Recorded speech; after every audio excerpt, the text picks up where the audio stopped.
ख़ास तौर से अभी जो है आपको स्ट्रेस मैनेजमेंट पर ध्यान देना चाहिए। नई बुक्स को बिल्कुल नहीं देखें, जो पुरानी बुक्स आपने पढ़ी है उस पे ख़ास तौर से आप रिवीजन करते जाएँ। करंट अफेयर्स को बार-बार देखें, क्योंकि करंट अफेयर्स में अगर आप लीड करते हैं तो आपके पीटी होने के चांसेस जो है वो बढ़ जाता है। दुनिया का नारा जमे रहो, तुम जमे रहोगे रिजल्ट 100% मिलेगा और रुक जाना नहीं, तुम कहीं हार के कांटों से निकलेंगे, आपके पहाड़ जो है कांटों से आने वाली है। आप सफलता के लिए कंटिन्यू प्रयास करिए। अगर आप प्रयास करते हैं तो पूरी की पूरी जो कायनात है आपको सपोर्ट करेगी। रिजल्ट तो 100% होना है।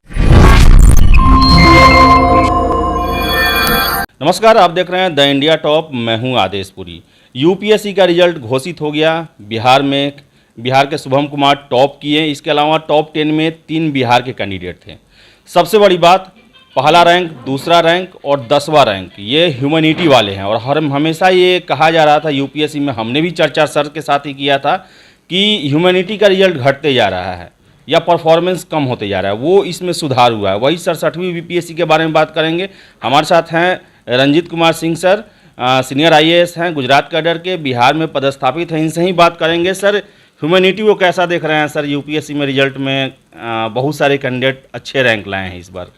इस बार रिजल्ट जो है वो बेटर रहा है। बिहार के भी अगर परिप्रेक्ष्य में देखा जाए तो बिहार से जो रिजल्ट है, आपने जैसा बताया कि टॉप 10 में 3 बिहार के हैं और 2 झारखंड के, यानी कि आधे जो है 10 में से 5 जो है बिहार झारखंड के हैं। और पूरे अगर 100 में देखा जाए तो लगभग 15 रिजल्ट जो है वो बिहार झारखंड को मिलाकर है। तो इस बार की जो रिजल्ट है बहुत अच्छी है। ह्यूमैनिटी बैकग्राउंड से भी अच्छे रिजल्ट आए हैं और ख़ास तौर से उत्तर बिहार से देखेंगे, उत्तर भारत से देखेंगे तो रिजल्ट बहुत ही अच्छा रहा है, जो कि एक मोटिवेशनल व्हीकल हो सकता है बिहार के बच्चों के लिए, जो बिहार के एस्पिरेंट्स हैं उनके लिए, कि वो तैयारी करेंगे तो निश्चित रूप से सफलता मिलेगी। और लगभग 5 साल के बाद देखने को मिल रहा है कि इस तरह के अच्छे रिजल्ट और बम्पर रिजल्ट जो है बिहार से हुए हैं। सर, कुछ वैसा ही पैटर्न जब आप दिया करते थे कि आईआईटी के स्टूडेंट थे, हिस्ट्री हुआ, फिलॉसफी हुआ, हिंदी हुआ, ज्योग्राफी लेके वो अच्छे टॉप 10 में आया करते थे, क्या वैसे ही दिशा में बढ़ते हुए देख रहे हैं क्या यूपीएससी को फिर से?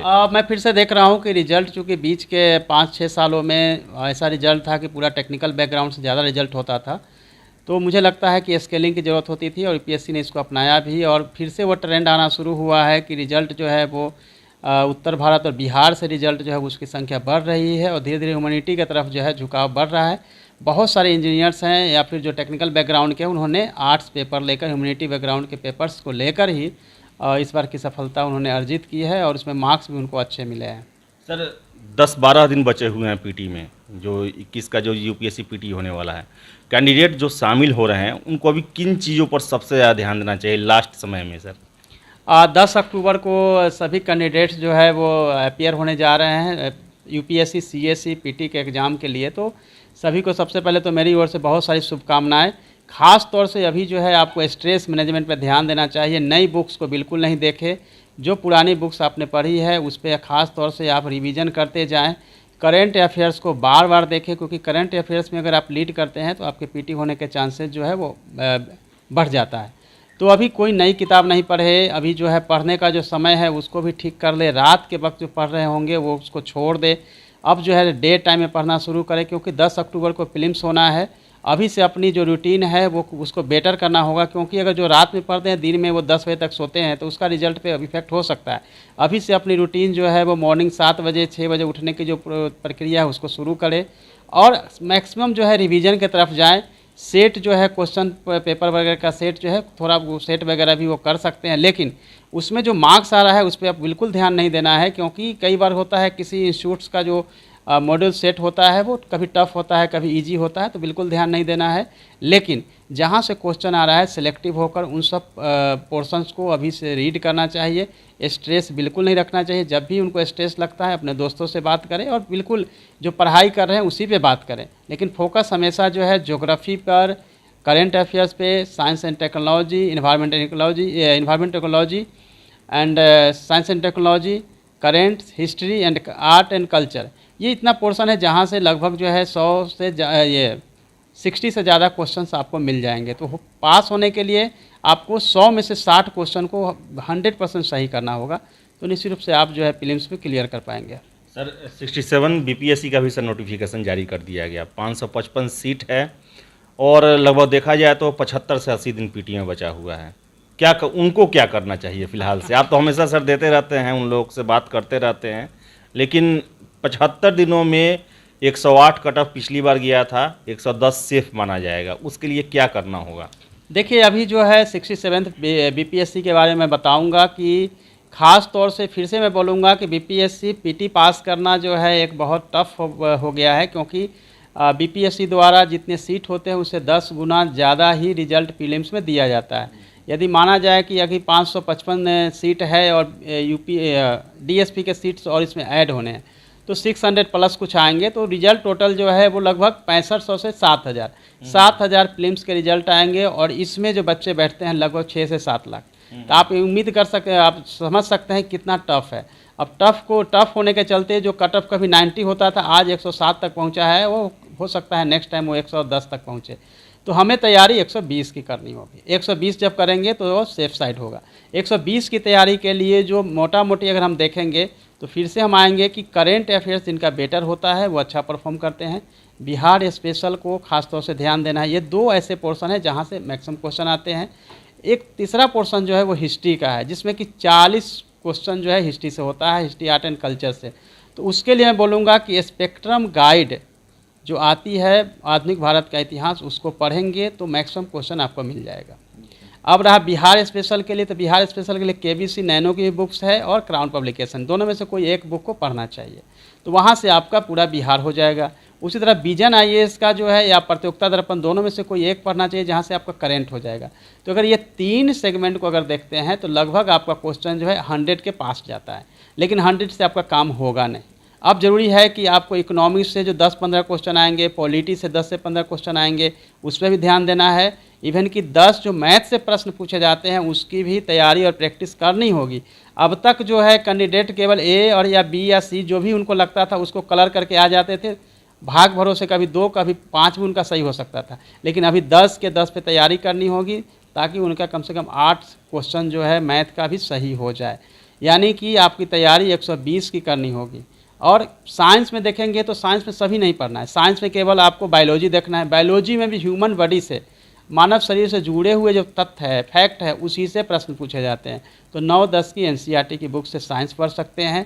इकोनॉमिक्स के लिए बिल्कुल मोटी और कोई भी किताब पढ़ने की कोई ज़रूरत नहीं है। इकोनॉमिक्स के लिए केवल करेंट जो इकोनॉमिक्स है उस पर फोकस करें, और नॉर्मली जो है प्रतियोगिता दर्पण की एक सप्लीमेंट्री आती है जिससे कि आप अपनी तैयारी को मुकम्मल अमली जामा पहना सकते हैं। तो ये पूरा का मोटा मोटा मैंने बता रहा हूँ वो है।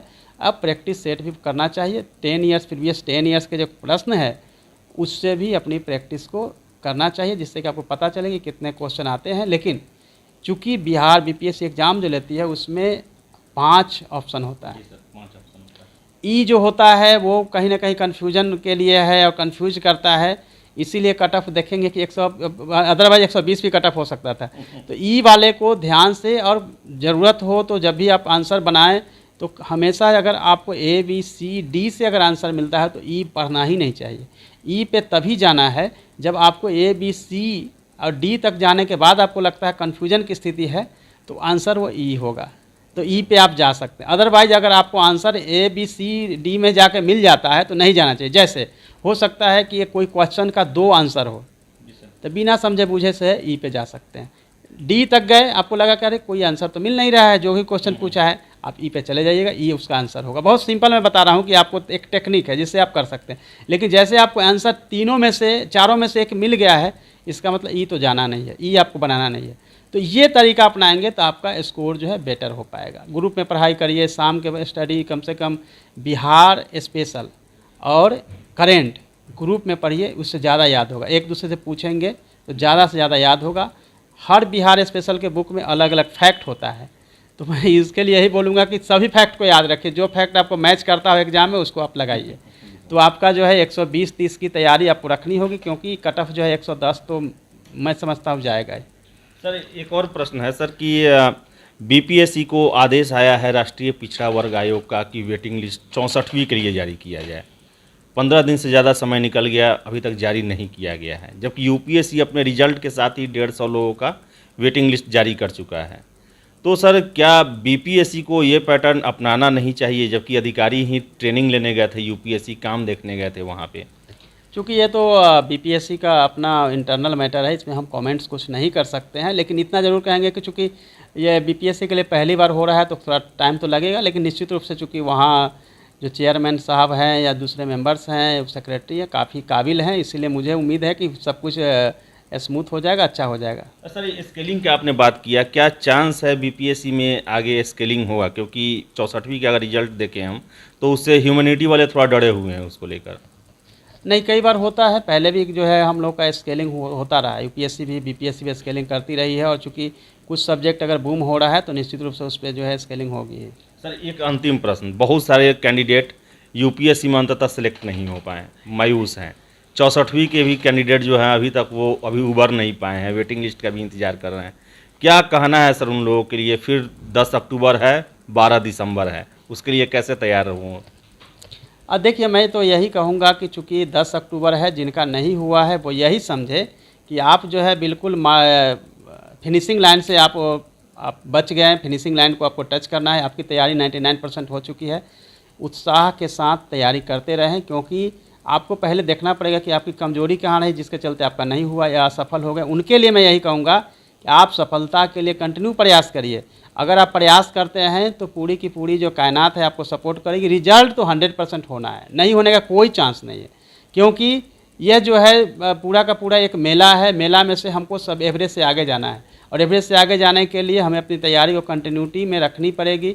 और जो अगर डिमोटिवेट होते हैं या उदास हो जाएंगे तो उन रिजल्ट में प्रभाव पड़ता है। इसीलिए हर बार ये सोचना है कि चलो कोई बात नहीं, नहीं हुआ तो हम और भी अपनी ताकत से अपनी ऊर्जा को बढ़ाएंगे, अपनी ताकत को बढ़ाएंगे, अपने स्टडी को और भी ज़्यादा फोकस करेंगे और रिजल्ट को फाइनल करेंगे। जो 10 अक्टूबर और 12 दिसंबर को एग्ज़ाम होना है, सभी जो मेरे कैंडिडेट्स हैं, मेरी तरफ से बहुत सारी बेस्ट विशेज उनको। लेकिन आपको हमेशा याद रखना है कि दुनिया का नारा जमे रहो, तुम जमे रहोगे रिजल्ट 100% मिलेगा। और रुक जाना नहीं, तुम कहीं हार के कांटों से निकलेंगे, आपके बाहर जो है कांटों से आने वाली है।